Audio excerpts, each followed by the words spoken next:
Reversing hearing loss and tinnitus. Aldosterone is a hearing hormone. And the sensory neural hearing loss is the typical hearing loss that you have when you have this in inner ear cells with aldosterone. So what is sensory neural hearing loss? That will be explained. Sensory is actually the sensitive cells and system that is here in the inner ear.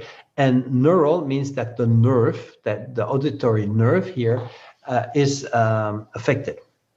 It's a hearing loss when you have low aldosterone levels, that where you don't hear the high tones so much anymore, and high frequency tones. Okay, but the low tone sounds, frequency tones, you also hear them less, but not as worse.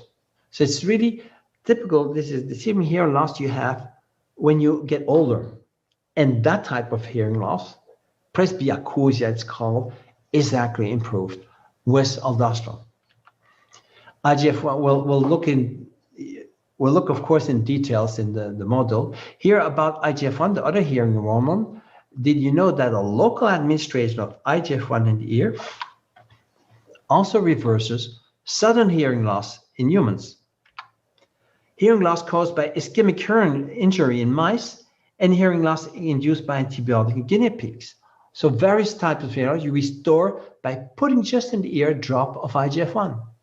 And it works. We'll talk about a patient having a strong improvement with this treatment.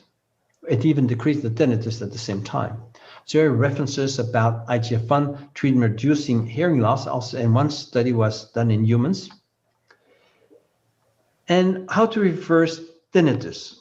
Well, many different ways that can help to watch out with the air pressure, to not be tired and things like that. But the diet high in salicylates may help. Aspirin is salicylic acid.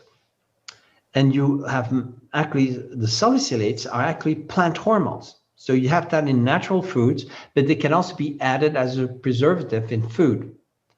And you find it often in tomato-based sauces, ketchup, and tea and wine and fruits and fruit juices can contain it. So people who have tinnitus may have to watch out for diet high in salicylates. And so we give more information in the model about that. Also, what about oral zinc treatment? I said that decreases chronic tinnitus, but not in these studies. You see studies with patients not having a deficiency. It doesn't seem to work for tinnitus.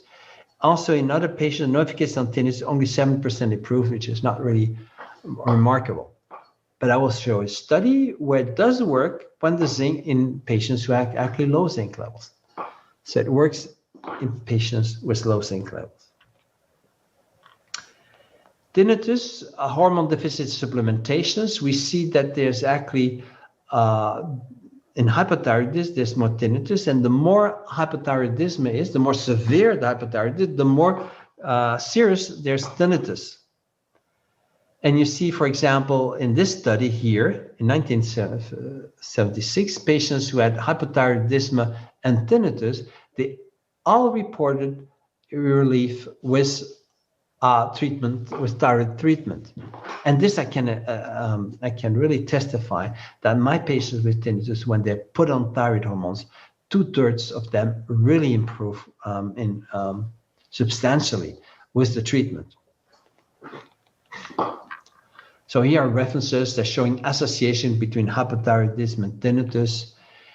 Also another treatment, oral melatonin, 3 milligrams a day of oral melatonin, just 1 month of treatment, significantly greater decrease of tinnitus scores.